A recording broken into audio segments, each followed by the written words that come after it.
Hola, buen día. Hoy nos reunimos en un mismo espíritu para adorar a este Dios creador del cielo y de la tierra, a este Dios todo sabio, al Dios todo creativo que nos da la oportunidad de adorarle.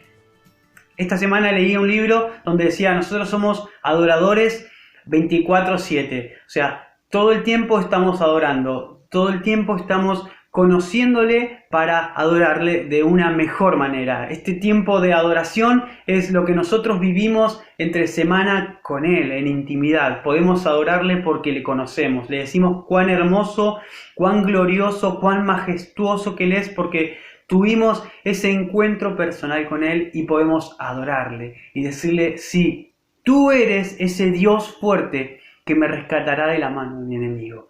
Ese Dios todopoderoso hoy viene, se hace carne en este momento para decirte: aquí estoy para ayudarte. En este desierto, en este momento de dificultad, aquí estoy yo para traer agua. Me encanta esta saga, iba a decir, pero no, en realidad ahora es más común decir una serie. Esta serie de Elías que estamos siguiendo, donde Elías en un momento le dice a Acab que tenía que armar su carruaje para correr porque se venía la lluvia, porque el Señor ya le había dado esa palabra, y Elías corre a la par del carruaje de Acab, ¿sí? Y no sé si Elías sería un atleta que correría tan rápido, pero sí sé que Elías tenía esa capacidad porque estaba lleno del Espíritu de Jehová. Y por eso se movía, y por eso actuaba, y por eso decía, y por eso tenía palabra, y por eso tenía profecía, porque estaba lleno del Espíritu de Jehová. Así le vamos a adorar, llenos del Espíritu de Jehová. Vamos a adorar, vamos a contemplar su belleza, vamos a gritar a los cuatro vientos: cuán bello, cuán hermoso, cuán poderoso Él es. Este Cristo Jesús que un día vino a esta tierra, fue a esa cruz por vos y por mí, para darnos libertad, para darnos una vida nueva, para decirle al mundo lo hermoso y lo maravilloso que Él es. Hoy te invito a adorarle. Vamos a cantarle, vamos a decir todo lo bueno, todo lo lindo que nuestro Dios es.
Una mañana más para poder disfrutar de todo eso lindo que tiene el Señor para dar. Y una mañana más para poder dar de lo nuestro, poder bendecir su nombre. Hoy me toca leer el Salmo 100 y la verdad es gratificante poder hacerlo y poder compartir con todos mis hermanos lo que el Señor tiene preparado para darnos hoy en este día y en esta reunión. El Salmo 100 hermoso que dice: Cantad alegres a Dios, habitantes de toda la tierra, servid a Jehová con alegría. Venid ante su presencia con regocijo. Reconoced que Jehová es Dios. Él nos hizo y no nosotros a nosotros mismos. Pueblo suyo somos y oveja de su prado. Entrad por sus puertas con acción de gracias, por sus atrios con alabanza. Alabadle, bendecid su nombre, porque Jehová es bueno, para siempre su misericordia y su verdad por todas las generaciones. Qué lindo ser parte de una generación más que pueda alabar el nombre del Señor. Nos vemos pronto, un abrazo, chao.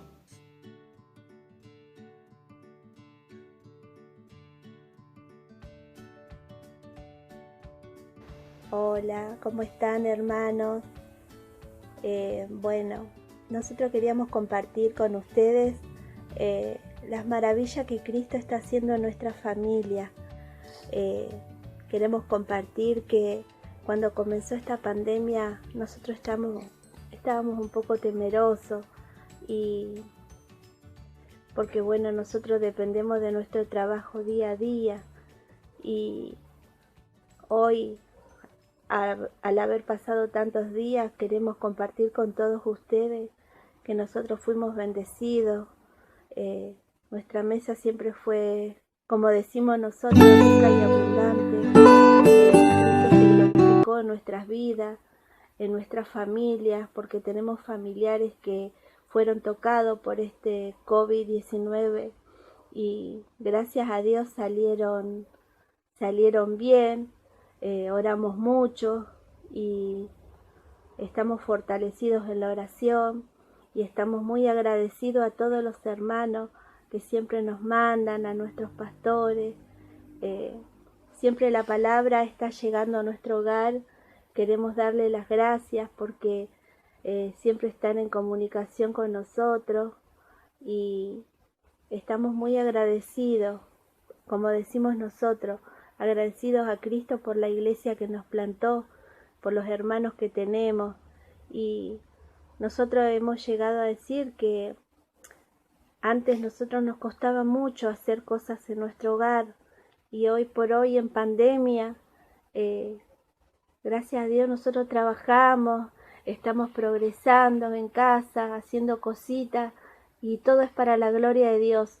Así que los animo de nuestra familia, los animamos a todos ustedes que confíen en Cristo, porque Cristo no se olvidó de nosotros.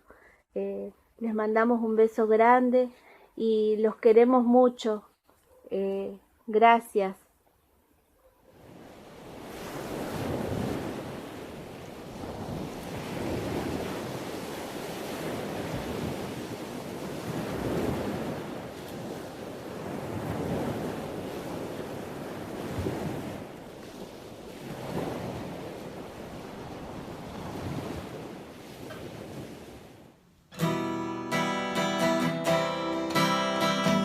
Oh Señor, queremos adorarte.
Santo Dios. Aleluya.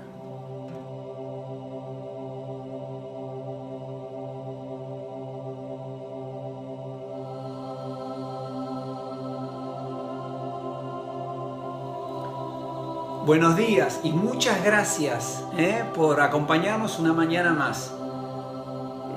Esta es la charla bíblica que corresponde al servicio de adoración a Cristo Jesús presentado por la iglesia el día 26 de julio, domingo 26 de julio del año 2020. Como estuvimos hablando y anunciando y recordando en las reflexiones diarias, ¿verdad? Allí en cada mañana, en los videos, mientras que charlamos y tomamos mate, el foco de la charla de hoy está en el Antiguo Testamento, en Primera de Reyes, capítulo 19, del verso 9 al verso 18. Y si tenés tu Biblia, qué bueno que lo puedas ir buscando. Esta es la quinta charla bíblica que corresponde a la serie de la vida de este hombre llamado Elías. Dice la Biblia que Elías era un profeta de Dios. Y técnicamente un profeta de Dios es un hombre de Dios que habla de parte de Dios principalmente a la gente de Dios. Y la Biblia nos dice que Elías aparece en un tiempo donde Israel estaba gobernada por el rey Acab. Pero el capítulo 16 de Primera de Reyes, verso 30, dice que Acab hacía lo malo delante de los ojos de Dios. ¿Y qué es lo que hacía tan malo, Guillermo? Bueno, lo que hacía malo era construir templos, estatuas, altares a un dios pagano como Baal, ¿verdad? Y conducir al pueblo a la idolatría, el pueblo de Dios, el pueblo santo y sagrado de Dios, entraba en idolatría y con eso obviamente todos los perjuicios que eso trae. En el medio de todo esto Dios levanta a Elías. Y este es un profeta que más que llamado para animar al pueblo, más que digamos para consolar al pueblo, es un profeta que Dios levanta, ¿verdad?, para confrontar al pueblo y sus reyes, ¿verdad? Y como veíamos, en la primera aparición de Elías está allí en el capítulo 17 de Primera de Reyes, donde Elías va y habla con Acab, y básicamente de parte de Dios Elías le dice, vive Jehová, Dios de Israel, en cuya presencia yo estoy, que no habrá lluvia ni rocío en estos años, sino por mi palabra. Y bueno, y ahí se desencadena todo un tema, ¿no? Elías es llevado por el Señor allí a una zona del arroyo Querit, ¿verdad? Y Dios le provee alimento y sustento a través de cuervos, que le llevaban pan y carne, tanto en la mañana como en la noche. Y después, bueno, vemos que como el cielo se cerró y ya no había lluvia, ese arroyo donde él estaba acampando, bueno, se secó, Dios lo lleva a una ciudad, a Sarepta, y ahí también Dios pone una viuda para que lo sostenga. Cosas maravillosas. Este hombre, Elías, era un hombre de Dios que aparte de ser profeta, como muy buen profeta, era un hombre sensible a la voz de Dios. Y era un hombre que el motor de su vida, el motor de lo que hacía, era la voz de Dios. Finalmente, después de 3 años, Dios lo manda a Elías otra vez a ver a Acab y dice, anda a verlo acá porque yo voy a hacer llover sobre la tierra. Bueno, se junta con Acab, estuvimos viendo todo esto en las últimas 4 reuniones, así que lo podés ver allí en el WhatsApp, en el grupo de difusión o en el Facebook. No voy a entrar en detalles, pero acá vemos un Elías que no solamente presencia los milagros, las señales y los prodigios de Dios, sino que es parte de aquello. Elías es un profeta que se compromete con Dios, que se juega con Dios, ¿verdad? Y experimenta el poder de Dios. Lo vemos allí a Elías confrontando a 450 profetas de los Baales, a 400 de Acera, a miles y miles de israelitas allí a los pies del monte Carmelo, ¿verdad? Y a él contra todos aquellos, ¿verdad? Pero Dios estaba a su lado. Qué importante entender que no es tan importante quién esté frente a ti, sino quién está a tu lado. Y esto es lo que vivía el profeta, ¿verdad? El profeta experimenta que Dios responde con fuego allí en el altar y vos lo ves que cae fuego del cielo y quema el holocausto, quema la madera. Dice que aún el agua que había hecho echar Eliseo alrededor del altar, dice que es ese fuego consumidor, ¿verdad? Quema todo, ¿verdad? Y bueno, y allí el pueblo realmente reconoce que, bueno, reacciona y dice, bueno, Jehová es Dios de Israel, y se postran, ¿verdad? Y cuando el pueblo de Dios se postra, ahí vemos al profeta Elías que escucha en su corazón que Dios va a enviar la lluvia. Acordate, después de un tiempo de 3 años y monedas de sequía, había pobreza, había hambruna, había sequedad en Samaria. Pero no era solamente una sequedad física, era una sequedad espiritual, emocional, donde el pueblo de Dios había perdido su corazón. Y Elías le pide a Dios que responda para que este pueblo entienda que ahora Dios volvía el corazón de ellos a Él mismo. ¡Qué maravilloso! Y fue así. Bueno, vemos que Elías, una vez que Dios responde con fuego, vemos que Elías sube al monte Carmelo, allí pone su cabeza entre las piernas y empieza a rogarle al Señor por la lluvia, va con su criado.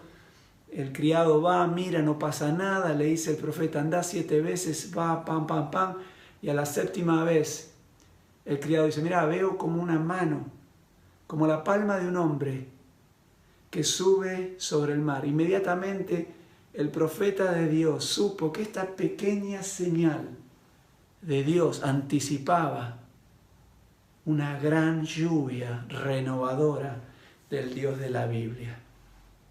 Esto fue tremendo, ¿verdad? Y bueno, y en esto, este profeta que en las primeras 3 charlas, las primeras 3 charlas bíblicas que tuvimos de esta serie, vemos un profeta que es tremendo, ¿verdad? Un profeta lleno de fe, lleno de esperanza, lleno de convicción, usado por Dios.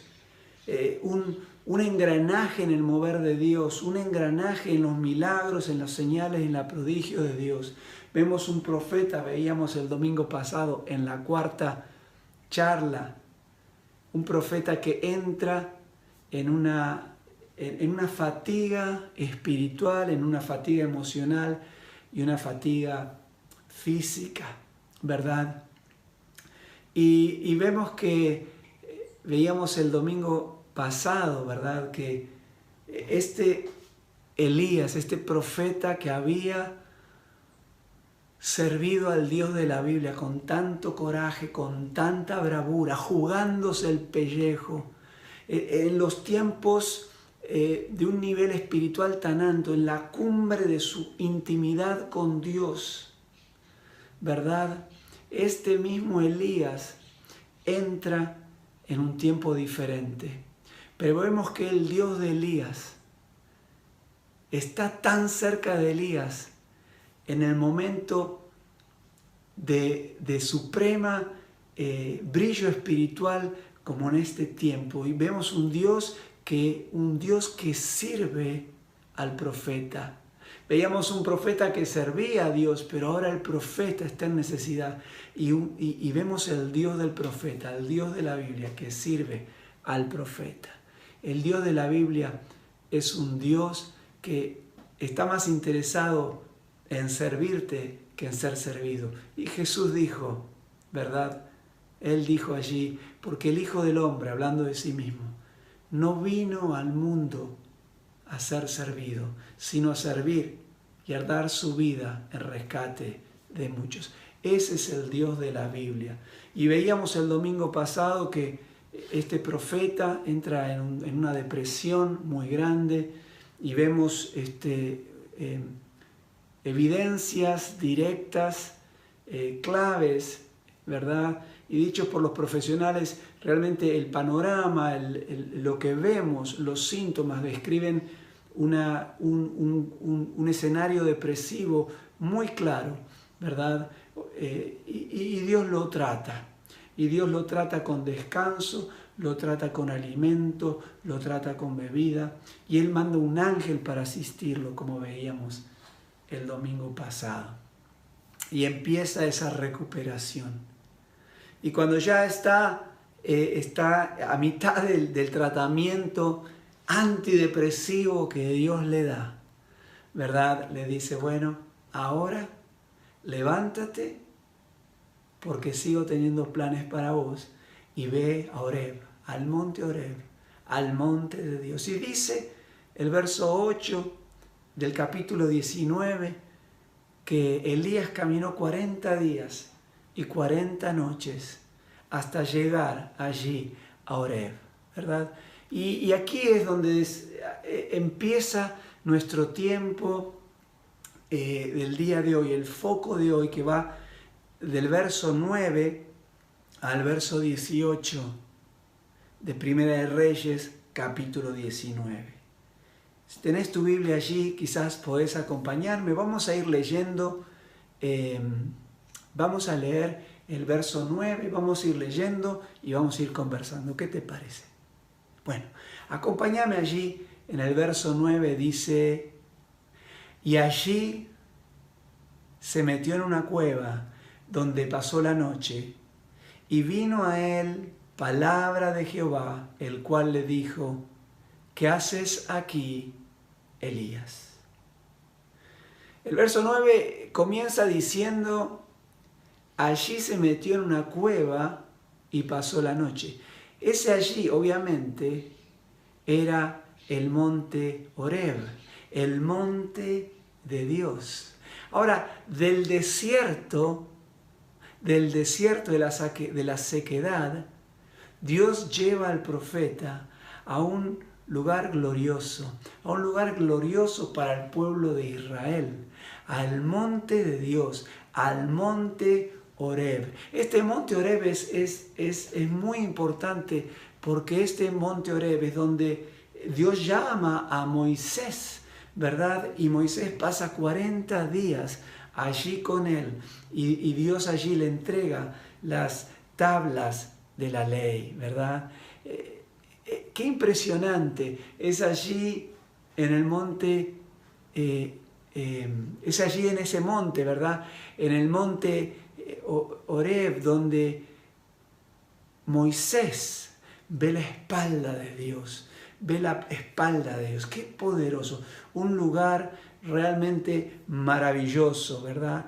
Y Dios en el proceso de restauración de Elías lo lleva a un lugar sencillamente glorioso.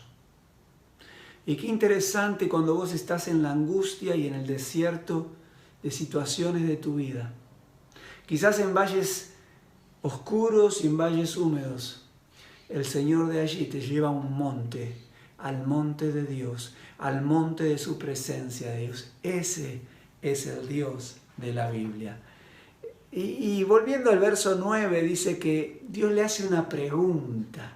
¿Qué haces aquí, Elías? ¿Qué haces? ¿Será que Dios no sabía lo que estaba haciendo Elías? Por supuesto que sabía. Dios había visto, conocía la actitud de Elías y podía ver cómo Elías se sentía, cómo Elías todavía estaba. Y la pregunta de Dios en ese momento es una pregunta que lo confronta, es una pregunta un poco como de reproche, ¿verdad? Es una pregunta que le llama, es una llamada de atención de Dios al profeta de Dios. ¿Y cómo responde Elías? Fíjate el verso 10 lo que dice. Acompáñame. Dice, él respondió, he sentido un vivo celo por Jehová, Dios de los ejércitos, porque los hijos de Israel han dejado tu pacto, han derribado tus altares y han matado a espadas a tus profetas, y solo yo he quedado, y me buscan para quitarme la vida. Analicemos un poco la respuesta aquí del profeta Elías. Básicamente la respuesta tiene dos partes. La primera parte, así es, dice, he sentido un vivo celo por Jehová, Dios de los ejércitos. Otras traducciones dicen, he sentido una gran pasión. Otras dicen un gran amor. Acá dice un gran celo. Una gran atracción a Jehová de los ejércitos. Esta primera parte de la respuesta de Elías evidencia que el tratamiento antidepresivo de Dios estaba dando grandes resultados.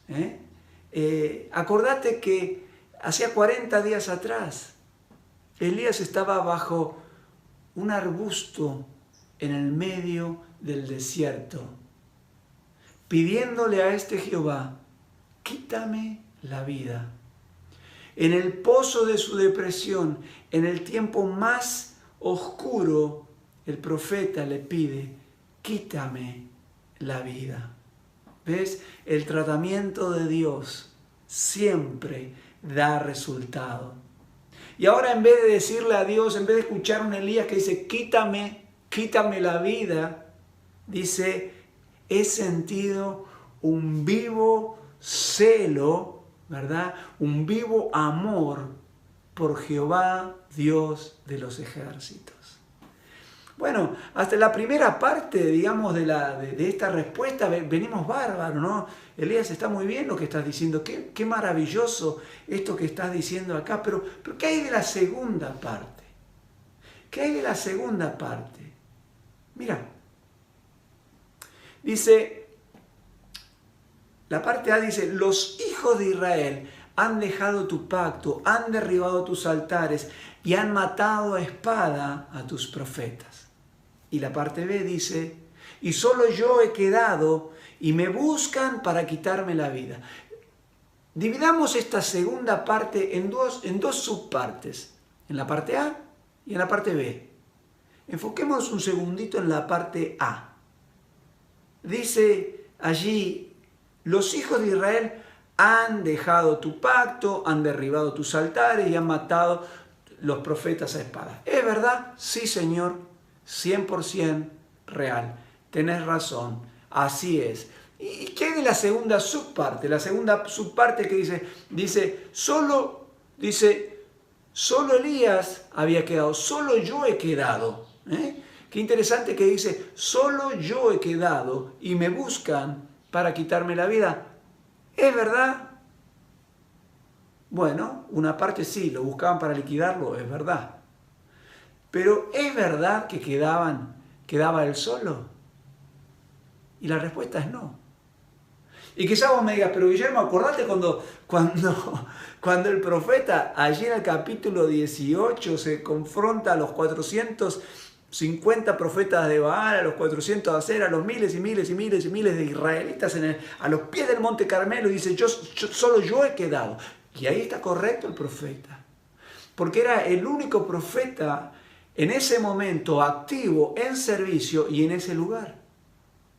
Pero no era el único profeta. En el capítulo 18 también se dice que el siervo de Acab, ¿verdad? El siervo del rey Acab, Abdías, era un hombre temeroso de Jehová. Y cuando Jezabel liquidaba a los profetas de Dios, dice que éste tomó 100 profetas y los escondió en las cuevas de 50 en 50. Ya ahora no había 100 profetas en la cueva, sino ya había 101 profeta, ¿verdad?, en la cueva. Elías estaba saliendo allí de su depresión, pero aún estaba con una perspectiva negativa. Todavía en su depresión, en su fatiga emocional, él no había recuperado la perspectiva real del Dios de la Biblia, del Dios que proveyó para él señales inevitables, señales tremendas de fuego, señales tremendas de lluvia, de resucitamiento cuando resucitó al hijo de la viuda en el capítulo 17. ¡Qué tremendo! ¿Y cómo responde Dios a esto que Elías, a la respuesta de Elías? ¿Cómo responde? Fíjate lo que dice el verso 11.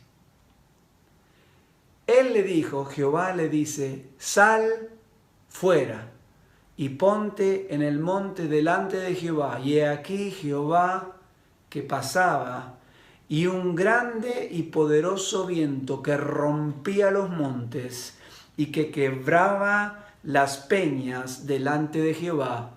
Pero Jehová no estaba en el viento. Y tras el viento un terremoto, pero Jehová no estaba en el terremoto. Y tras el terremoto un fuego, pero Jehová no estaba en el fuego. Y tras el fuego un silbo apacible y delicado. Yo me pregunto y te pregunto, ¿cómo son las cuevas? ¿Son lugares luminosos, llenos de luz, o son más bien lugares oscuros? Son lugares oscuros, ¿verdad? Y aquí vemos que lo primero que Dios hace para seguir tratando con la segunda parte del tratamiento antidepresivo es que Dios lo saca. Quiere sacarlo de la cueva, quiere sacarlo de la oscuridad a la luz. Y le dice, sal fuera y ponte en el monte delante de Jehová. Salí afuera de la cueva. Me hace acordar cuando Jesús le dijo a Lázaro, Lázaro, ven fuera de la tumba, al muerto. Y a veces el profeta no estaba muerto, pero había una parte de él, de su corazón, de su confianza en Dios, que no sé si estaba del todo viva. Y el Señor le dice, Elías, sal fuera. Elías, sal fuera. Dios tenía ahora, como parte de este tratamiento, un espectáculo, una exhibición poderosa del poder de Dios. Era un espectáculo exclusivo preparado para Elías. ¿Cuánto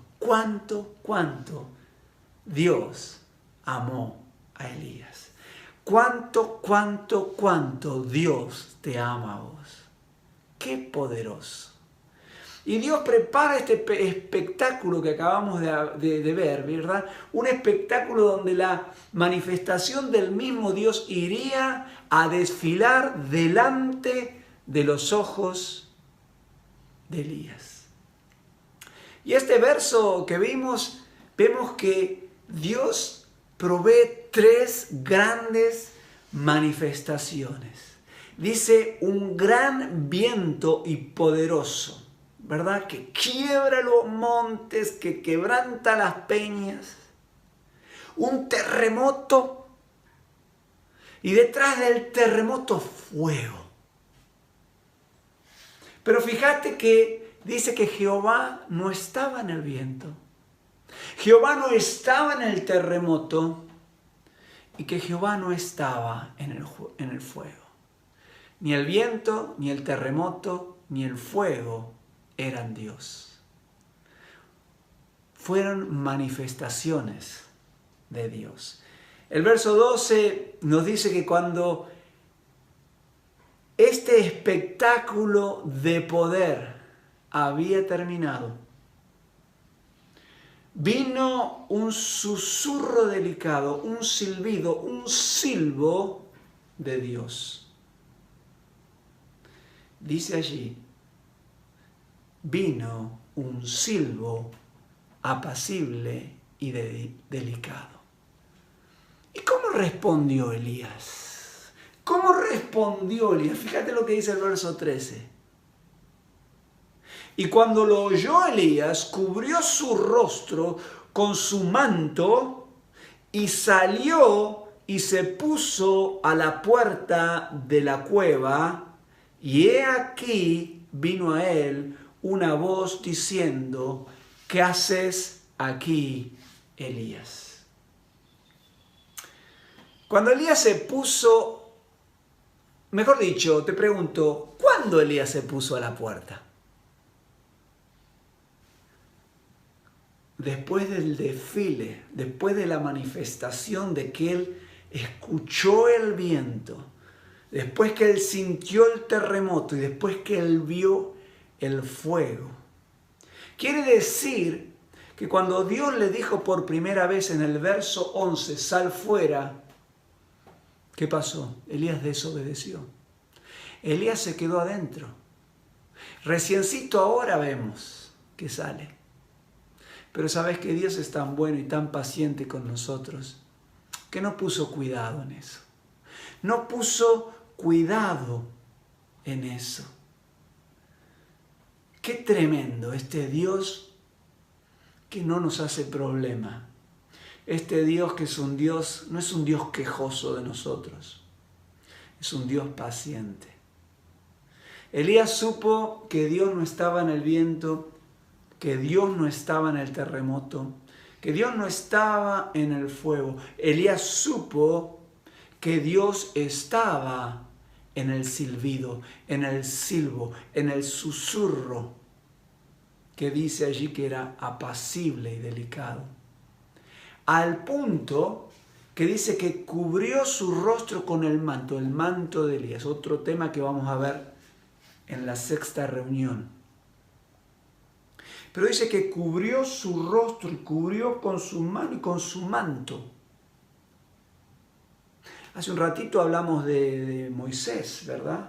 Cuando subió al Horeb, arriba, ¿verdad? Dios le dice, ¿sabes qué? Allí en 33:20 de Éxodo le dice, cubrite, porque no hubo hombre que vio mi rostro y vivió. Y la evidencia de que Dios estaba en el silbido y que Dios estaba allí, es que Elías se cubrió su rostro. ¡Qué maravilloso! Dios sabía que si bien Elías no había respondido a su primer orden de salir, no había respondido en el capítulo 11 de haber salido de la cueva cuando él le dijo, que si bien este Elías no había respondido a las 3 manifestaciones del viento, este Elías ahora sí había respondido al susurro, al mimo, al silbido, a la suavidad, apacible, porque el Dios de la Biblia es un Dios tierno, es un Dios suave. No es un Dios que te quiere fajar, no es un Dios que te quiere castigar, es un Dios que te ama. Y aún entiende tu incredulidad como creyó a este hombre, como a Elías, que le soportó incluso que no le obedezca. Y lo podría haber reventado allí, pero no. Y quizás yo pensaba, quizás el espectáculo tenía que ver con sus 3 cosas, quizás tenía que ver con el viento, tenía que ver con el terremoto, quizás tenía que ver con el fuego, y pensaba quizás Dios que eso era suficiente, pero no. Y en el afán de restaurar, de seguir trabajando con Elías, entonces el Señor produce un susurro, un silbido, un silbo delicado y apacible. Dios vio este pequeño progreso del profeta. Vio un pequeño progreso en el estado de ánimo de Elías. Es allí cuando Dios vuelve a hacerle la pregunta, la misma pregunta que le hace en el verso 9. ¿Qué haces aquí, Elías? Y quizás estás pensando lo mismo que estoy pensando yo, que no están en las notas. Dios ha tenido que preguntarme en algunos temas y en algunas cosas por 2, 3 y 4 veces. Guillermo, ¿qué haces aquí? Qué Dios apacible, qué Dios delicado, qué Dios paciente y amoroso. Si bien es la misma pregunta que en el verso 9, en el verso 9 se lo tira como es una pregunta que tiene que ver con un reproche, con un zarandeo, con un llamado de atención. ¿Qué haces aquí, Elías? Pero aquí no. Aquí esta segunda vez no tiene que ver con un reproche, tiene que ver con una invitación a reflexionar. Y Dios te está llamando hoy a reflexionar a vos y a mí. Dios quiere que Elías reflexione en su rol de profeta. Los profetas de Dios no son para estar en una cueva. No fueron llamados por Dios. Elías, no fuiste hecho. No te llamé, Elías. No te investí. No te ungí, Elías, para que vivas en una cueva, sino para que estés fuera. Fuiste llamado para estar entre la gente. No fuiste llamado para aislarte, fuiste llamado para meterte entre la gente, estar entre la gente. Dios llama a los profetas para estar en el mundo, para estar entre la gente. No para ser como la gente, pero sí para ayudarles a que conozcan al Dios de la Biblia, para que conozcan a este Dios maravilloso y que puedan entrar en una comunión, en una intimidad y en armonía con Él. Ese es el rol del profeta. De la misma manera, Dios te llama a vos y te llama a mí. Y te dice, Guillermo, no te aísles. No te aísles. Y quizás vos ahora me decís, bueno, pero estamos en tiempo de cuarentena. Sí, es verdad. Y tenés que cumplir con estas cosas, ¿verdad? Pero Dios nos está diciendo que tenemos que salir de los templos. Y quizás Dios lo viene diciendo tan fuerte, y quizás nos lo repite y no lo hacemos. Y quizás el mismo Dios, quizás por esa razón Él nos cerró las puertas de los edificios, para que podamos salir como estamos saliendo en este momento de las paredes. Estamos saliendo de distintas maneras, por distintas vías, más allá. Estamos alcanzando lugares, el pueblo de Dios está alcanzando lugares que nunca antes había alcanzado. Gloria a Dios. Qué bueno es entender que tu rol no es aislarte, sino es expandirte. Es como dice Isaías 54, extendé las estacas de tu tienda, extendete. Y esto es lo que Dios le está haciendo. Qué tremendo. Dios nos está llamando para salir. Qué importante que podamos recordar Hechos 1:8, cuando Jesús les dice, y recibirán poder cuando venga sobre ustedes el Espíritu Santo. Hermanos, ya el Espíritu Santo llegó y me seréis testigo en Jerusalén, en Judea y en toda Samaria y hasta lo último de la tierra. Y parafraseado en el otro apóstol Mateo, dice que allí Mateo 28, 19 y 20 dice que Jesús se les presenta, le dice, ¡hey! Toda potestad me es dada en los cielos y en la tierra. El Cristo había vencido la muerte. Todo, absolutamente todo, toda potestad se me ha dado. Por eso, entonces te digo, Guillermo, anda, id y hacer discípulos a todas las naciones, bautizando en el nombre del Padre, del Hijo y del Espíritu Santo, y enseñándoles que guarden, que obedezcan todas las cosas que yo les he mandado. Y he aquí, promesa poderosa, yo estoy con ustedes todos los días hasta el fin del mundo. Mi amigo, mi amiga, igual que en el tiempo del profeta, el profeta de Dios no fue hecho para vivir en una cueva. El cristiano de hoy no es para vivir en la cueva, es para salir a las arenas y para publicar que hay esperanza en Cristo Jesús. Aleluya, aleluya con nosotros. Poderoso, poderoso es el Señor. ¡Wow! Tremendo, tremendo. ¿Qué estás haciendo, Guillermo? ¿Qué estás haciendo? Ahora, si Cristo te está haciendo esta pregunta, ¿cómo vas a responderle? ¿Te vas a quedar en la cueva? ¿Vas a decir, pero yo? Y qué interesante que Dios trae cosas. Esta semana tuve 2 reuniones con gente que está sirviendo, alguien joven y alguien no tan joven, y tienen ese sentimiento a veces de sentirse solos, ¿verdad? Porque a veces el ministerio es duro. El ministerio es duro. Y podemos tener el sentimiento que sintió el profeta. Ahora, el profeta en el verso 14 va a responder a esta segunda pregunta de Dios, que es la misma que en el verso 9. Le va a responder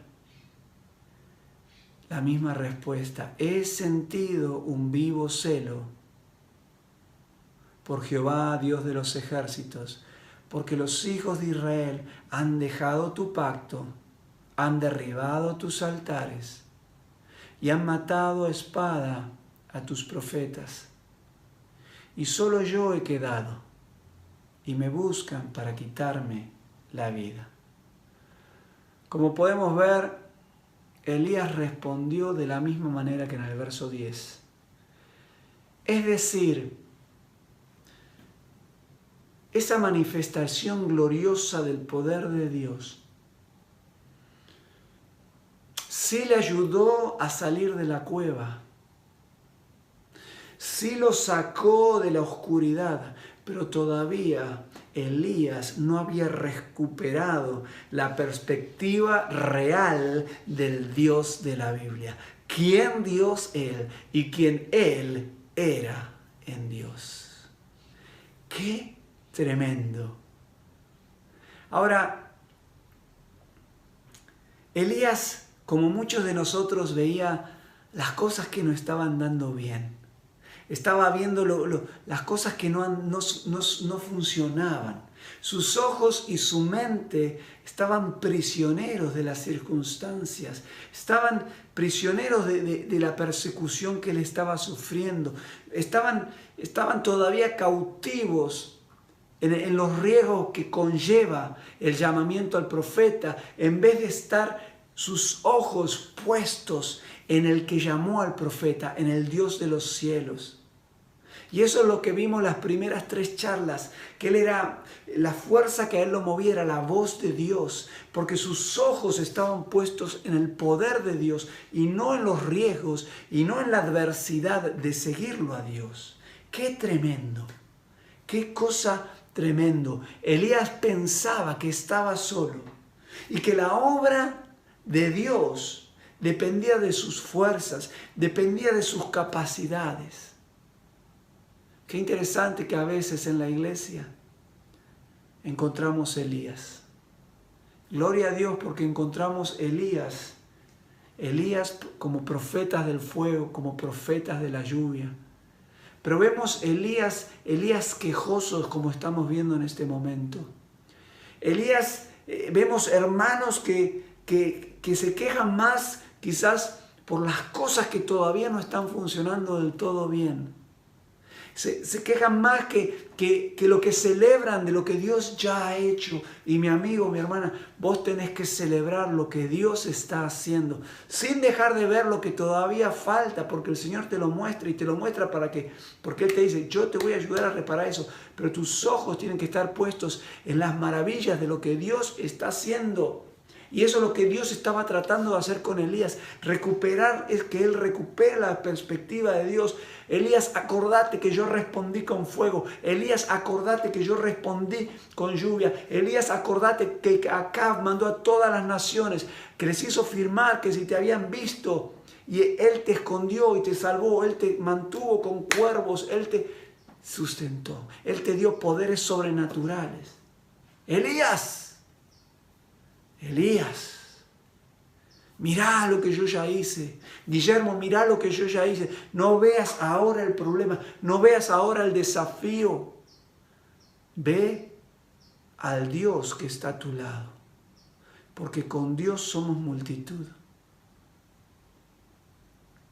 Qué poderoso, qué poderoso. Vos y yo tenemos que entender que nuestro riesgo hoy por hoy no es este COVID-19. El riesgo de hoy, tu riesgo y el mío, no tiene que ver con la crisis económica, financiera, que esta pandemia vaya a dejarnos.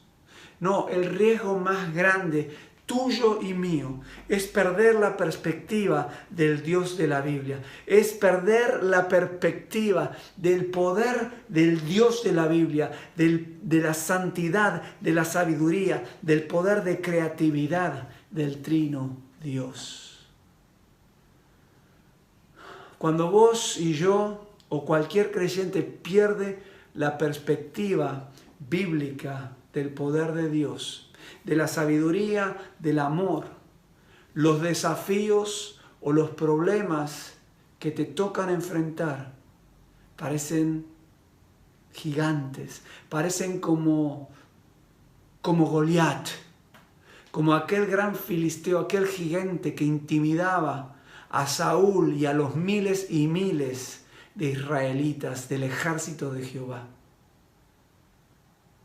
Cuando uno pierde la perspectiva de quién Dios es, los desafíos se hacen grandes gigantes como Goliat. Pero gracias a Dios, porque hay algunos todavía que mantienen la perspectiva. Y llegó ahí, llegó ese pequeño David, que era pequeño pero tenía perspectiva real de quién era el Dios de la Biblia. Pero cuando vos tenés una perspectiva real justamente de quién Dios es, del poder de Dios, de la creatividad de Dios, de quién Dios dice yo fui, yo soy, yo he de ser, Dios es eterno, Dios no cambia. Cuando vos tenés esa perspectiva, entonces no serás vencido, pero serás, fíjate, vencedor. Ahora, ¿cómo hago entonces para mantener la perspectiva bíblica del poder de Dios? ¿Cómo hago para mantenerme firme en el poder de Dios? Bueno, escucha, fortalece tu vida de oración. Fortalece tu vida de devoción de la Biblia. Lee la Biblia. Preguntá, interiorizate. Léela, estudiala. Entonces orá, desarrollá, incrementá, fortalecé tu vida de oración, tu vida de devoción con el libro. Incrementá tu vida de comunión con el cuerpo de Cristo. Y vos me decís, Guillermo, pero si no nos podemos juntar, no importa, participá de los encuentros que hacemos de Zoom. Métete con todas estas cosas, estudia lo que se discute en discipulado, que es maravilloso. Estudia lo que se discute en las reflexiones diarias. Entonces, incrementa tu vida de oración, incrementa tu vida de devoción con la palabra, incrementa tu vida de comunión con el cuerpo de Cristo. Y cuarto y último, incrementa tu vida de servicio. Comunicate allí con el Ministerio de Administración a través del grupo de difusión y decir, ¿qué puedo hacer? Y allí ellos van a canalizar esa pregunta al grupo de diáconos y ya vas a tener respuesta porque hay mucho trabajo que hacer. Y eso es lo que te ayuda entonces a recuperar la perspectiva del Dios de la Biblia. Ahora, volviendo al verso 14, ¿verdad? Es evidente que Elías no tenía en ese momento la perspectiva real y total del poder de Dios. Ahora, ¿qué hace Dios para ayudarle? Bueno, Leamos rapidito del 15 al 18 y vamos redondeando la reunión de hoy. Fíjate lo que le dice, acompáñame. Dice, y dijo Jehová, ve, vuélvete por tu camino, por el desierto de Damasco, y llegarás y ungirás a Hazael por rey de Siria, y a Jehú, hijo de Nimsi, ungirás como rey sobre Israel, y a Eliseo, hijo de Safat, ungirás para que sea profeta en tu lugar.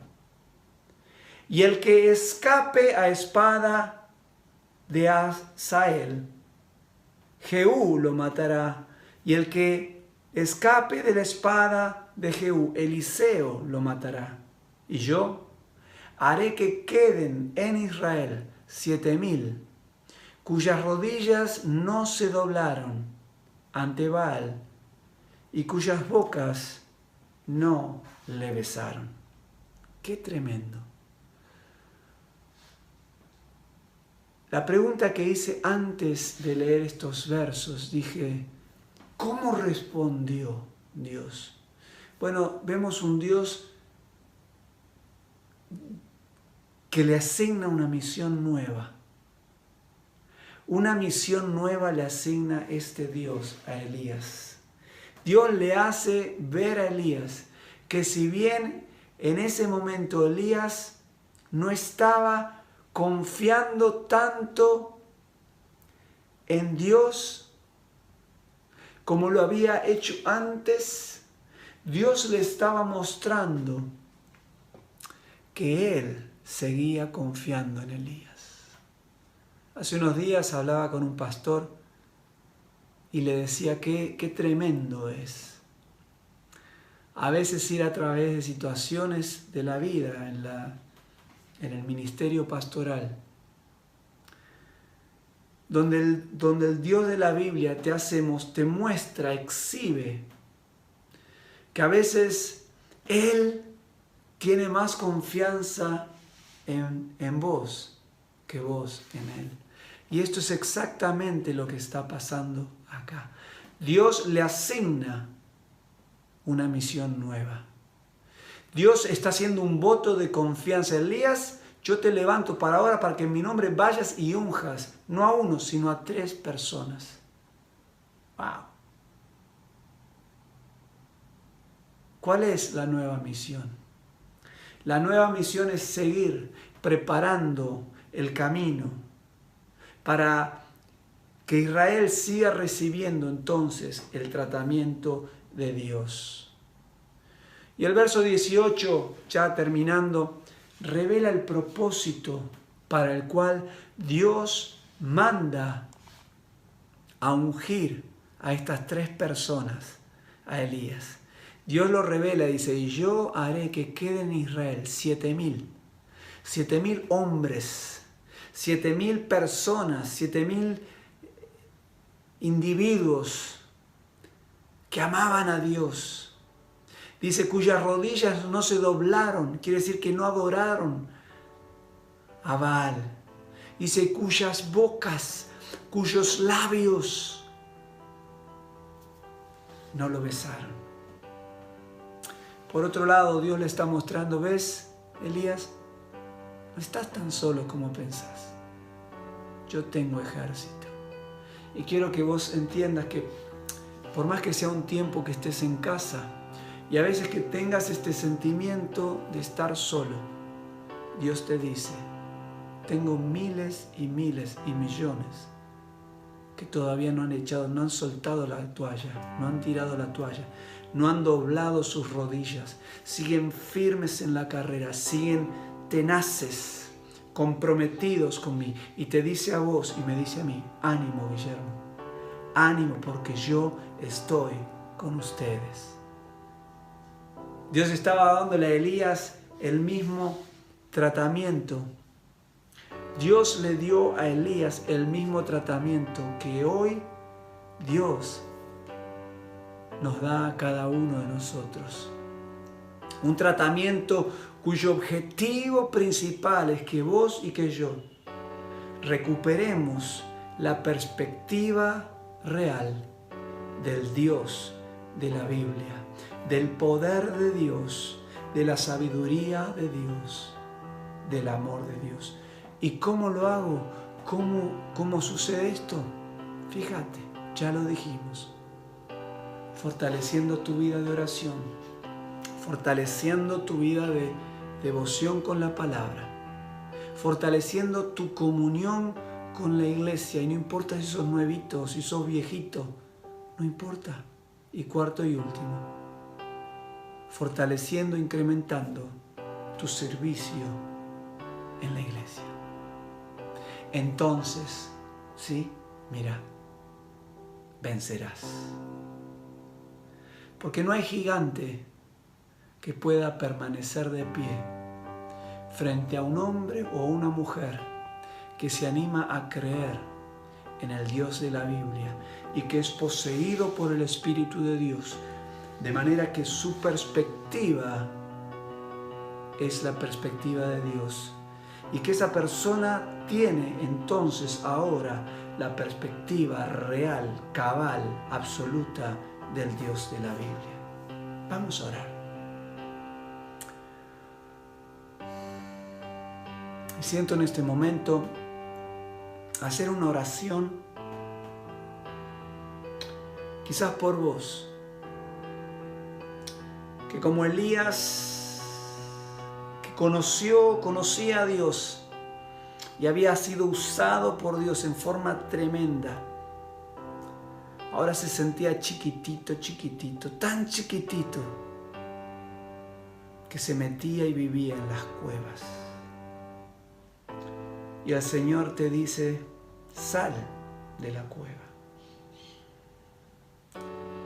Y no solamente te dice que salgas porque Él quiere mostrarte, sino porque Él tiene una nueva asignación, una nueva misión para darte. Si esa sos vos, si ese sos vos allí donde estás, levanta tu mano y decile, sí Señor, yo tomo esta nueva misión, recibo tu unción para pasar de tu unción a donde vos me mandes, a lo que vos me mandes y donde vos me mandes. Y quizás estás vos allí, que quizás por primera vez escuchaste esto y decís, ¿cómo arranco con esto? Bueno, la Biblia nos dice que Dios nos ama, que necesitamos recibir a Cristo Jesús en nuestro interior. Necesitamos dejarlo a Él ser el presidente de nuestras vidas. Necesitamos seguirlo a Él. Dice Juan 3:16, que de tal manera amó Dios al mundo, que dio a su único Hijo unigénito, para que todo aquel que en Él crea no se pierda, mas tenga vida eterna. Este es Jesús.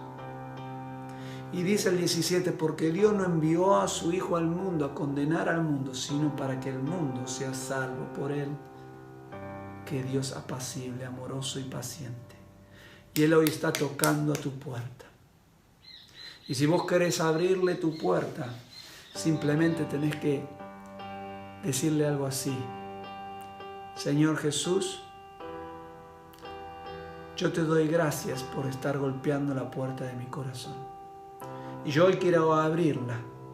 Y al abrirla quiero pedirte perdón por no haberte dejado entrar antes, por haber ido por otros caminos. Pero hoy yo te recibo en mi corazón.